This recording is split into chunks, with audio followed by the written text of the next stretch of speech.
Hello, welcome back to Yatra's kitchen. എന്തൊക്കെയുണ്ട് വിശേഷങ്ങൾ? അതെ, ഇന്ന് വെറുതെ ഇരുന്നപ്പോൾ ഒരു പായസം കഴിക്കണം തോന്നി. പക്ഷെ നോക്കിയപ്പോഴോ പാലില്ല, ഒന്നും ഇരിപ്പില്ല. പക്ഷേങ്കിൽ ഇത്തിരി ശർക്കരയൊക്കെ ഉണ്ടായിരുന്നു, കുറച്ച് ബിരിയാണി അരി ഇരിപ്പുണ്ടായിരുന്നു. എന്നാൽ പിന്നെ എന്തുകൊണ്ട് നമുക്കൊരു പായസം ഉണ്ടാക്കിക്കൂടാ? തട്ടിക്കൂട്ടേ. അപ്പം നോക്കിയാലോ.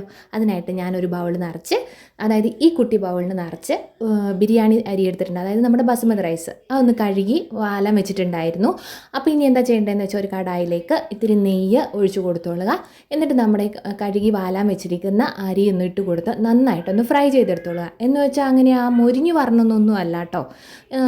ചെറുതായിട്ട് നമുക്കത് കാണുമ്പോൾ മനസ്സിലാവും, ഏകദേശം ഒരു ഫ്രൈ ആയി വരുന്ന ആ ഒരു ഒരുപാട് ചുമന്നല്ല, ആ ഒരു ലെവലിൽ വന്നു കഴിയുമ്പം ഈ നമ്മൾ എടുത്തിരിക്കുന്ന ഏത് പാത്രമാണോ അതിൻ്റെ ഡബിൾ ഇരട്ടി വെള്ളം ഒഴിച്ചു കൊടുത്തോളൂ കേട്ടോ.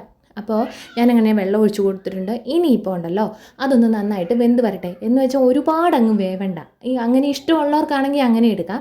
ഞാനിവിടെ ഒരുപാടങ്ങ് വെന്തെടുത്തിട്ടില്ല. ആ വെള്ളം ഏകദേശം വറ്റി വരുന്ന ആ സമയത്തുണ്ടല്ലോ, ഒന്നുകൂടെ ഒന്ന് ഇളക്കി കൊടുത്തേച്ചു.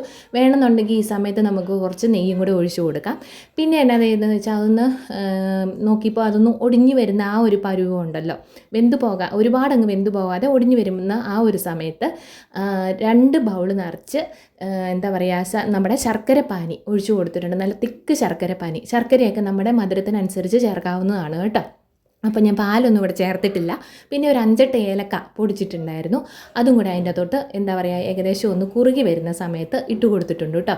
അപ്പോൾ ഈ ശർക്കരയൊക്കെ ശർക്കര പാനി ഒഴിച്ചു കൊടുത്ത സമയത്തുണ്ടല്ലോ, നന്നായിട്ടൊന്ന് ഇളക്കി തന്നെ കൊടുത്തുകൊണ്ടിരുന്നോളുക മീഡിയം ഫ്ലെയിമിൽ. ഇനിയിപ്പോൾ ഉണ്ടല്ലോ, ഈ നമ്മൾ നെയ്ക്കകത്തിട്ട് വറക്കാനൊന്നും പോയില്ല. കുറച്ച് തേങ്ങാക്കൊത്തും പിന്നെ കുറച്ച് അണ്ടിപ്പരിപ്പും പിന്നെ മുന്തിരിങ്ങയില്ലായിരുന്നു, അതുകൊണ്ട് അത് ചേർത്ത് കൊടുത്തിട്ടില്ല കേട്ടോ.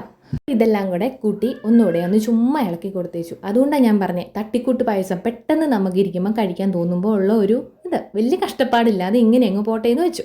അപ്പോൾ ഇതാ നമ്മുടെ ശർക്കരയൊക്കെ ഏകദേശം ഒന്ന് കുറുകി, ഓവറായിട്ട് കുറുകി എടുക്കേണ്ട. കാരണം ഇത് തണുത്ത് കഴിയുമ്പോഴത്തേക്ക് എന്താ പറ്റുന്നത് വെച്ചാൽ നന്നായിട്ട് കുറുകി പിടിച്ചു പോകും. അതുകൊണ്ട് വേണ്ട, നമുക്ക് ഈ ഒരു ലെവലിൽ കുറുക്കിയെടുക്കാം കേട്ടോ. അപ്പോൾ അവസാനം കുറച്ച് നെയ്യും കൂടെയൊക്കെ ഒഴിച്ചു കൊടുത്തിട്ടുണ്ട്. നെയ്യൊക്കെ നമ്മുടെ ഇഷ്ടത്തോളം വേണേലും ഒഴിച്ചു കൊടുക്കാം, ഒരു ബുദ്ധിമുട്ടും ഇല്ല. ഇവിടെ ഏതായാലും ഞാൻ കുറച്ചൊക്കെ നെയ്യ് ഒഴിച്ചു കൊടുത്തിട്ടുണ്ട് കേട്ടോ.